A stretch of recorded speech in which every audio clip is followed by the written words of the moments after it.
سوال ہے السلام علیکم ورحمۃ اللہ کے بعد پلیز بتائیں کہ بینک سیونگ اکاؤنٹ میں رقم رکھنے پر جو پروفٹ ملتا ہے وہ جائز ہے یا نہیں، وضاحت فرمائیے گا۔ یہ بہت دفعہ ہم بتا چکے ہیں جی، اگر آپ نے کوئی سود کی شرط نہیں لگائی اور بینک اپنی پالیسی کے تحت کچھ دیتا ہے تو آپ وہ لے سکتے ہیں۔ بعد السلام، اگلا سوال ہمارے پاس موجود ہے، اگر وضو کے اعضاء چہرہ یا ہاتھ گیلے ہوں تو وضو کا کیا حکم ہوگا، صحیح ہوگا یا نہیں، وضاحت فرمائیے گا۔ کیا مطلب جی؟ سوال سمجھ میں نہیں آیا مجھے۔ گیلے ہوں تو صحیح اعضاء کیوں؟ وضو اگر آگا گیلے ہوں، اعضاء وضو ہاتھ، ہم نے چہرہ اور ہاتھ دھوئے ہیں ابھی وضو سے پہلے اور پھر ہم وضو کر رہے ہیں، تو کیا ہمارا وضو درست ہو جائے گا اس گیلے چہرے اور ہاتھوں کے ساتھ یا نہیں ہوگا؟ صحیح ہے جی۔ آپ کا جو ہے نا وہ ہاتھ گیلا ہے تو اسی گیلے ہاتھ کے اوپر، یا چہرہ گیلا ہے تو اسی گیلے ہاتھ کے اوپر وہ آپ وضو کی نیت کر کے جہاں پیشانی کے اوپر جہاں بال اگتے ہیں وہاں پانی ڈالیں اور وضو کی نیت کر کے قربۃ اللہ اسی طرح پانی کو چلائیں اور پورا چہرے کے اوپر اسی طرح پہلے سے گیلے ہاتھوں پر۔ ویسے بھی تو آدمی جب وضو کرتا تو پہلے ہاتھ کو چہرے کو گیلا کرتا ہے، گیلا کر کے پھر جو ہے وہ نیت کر کے پانی ڈالتا ہے، اس کو پھر آگے چلاتا ہے۔ تو ضروری نہیں ہے کہ پہلے سے اگر گیلے ہیں کسی وجہ سے تو ان کو خشک کر کے پھر جو ہے نا وہ دوبارہ ان کو گیلا کریں، یہ ضروری نہیں ہے۔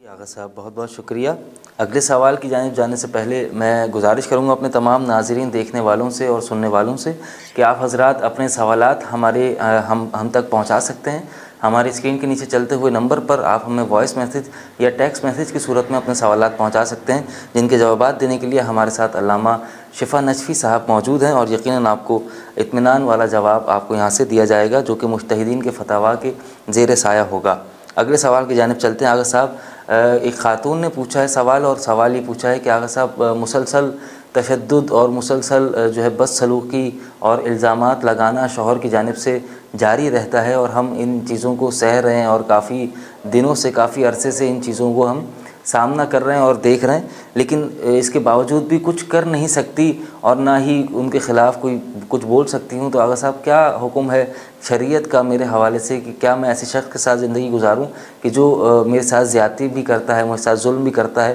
اور مجھ پر الزامات بھی غلط لگاتا ہے جبکہ میری کوئی غلطی بھی نہیں ہے، تو شریعت مجھ پر کیا فرض کرتی ہے، وضاحت فرمائیے گا۔ دیکھیں جی، اس طرح کے حالات میں اگر آپ صبر اور تحمل سے جو ہے نا وہ زندگی گزار سکتی ہے تو زندگی گزاریں، اور اگر وہ آپ پر تشدد کرتا ہے اور یہ آپ کے لیے ناقابل برداشت ہے تو وہ آپ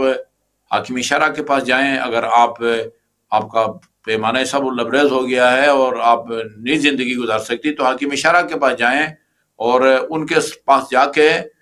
صرف آپ کا یہ دعویٰ تو کافی نہیں ہوگا کہ یہ مجھ پر الزامات لگاتا ہے، تشدد کرتا ہے، آپ جو ہے نا وہ ثابت کریں حاکم شرع کے سامنے، تو حاکم شرع اگر آپ اس حق میں ہیں کہ اس سے جو ہے نا وہ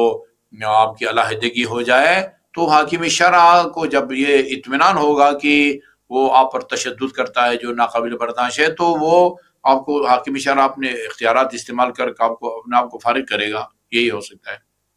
جی آغا صاحب، اس کے بعد ہمارے پاس اگلا سوال ہے، اور سوال پوچھنے والے نے یہ پوچھا ہے کہ آغا صاحب والدہ کی جو قضا نمازیں ہوتی ہیں ان کے بارے میں کیا حکم ہے؟ والدہ کا انتقال ہوا ہے اور اس کی جو قضا نمازیں پیچھے بچی ہیں وہ کس پر واجب ہوں گی، وضاحت فرمائیے گا۔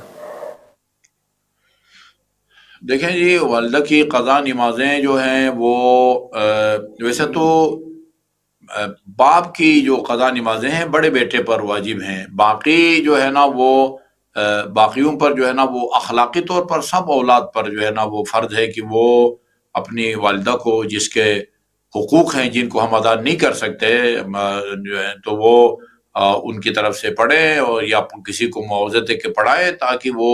اس عالم میں عذاب سے جی بچ جائیں۔ سب جی اولاد آغا پر برابر جو ہے نا وہ اخلاقی فرض بنتا ہے۔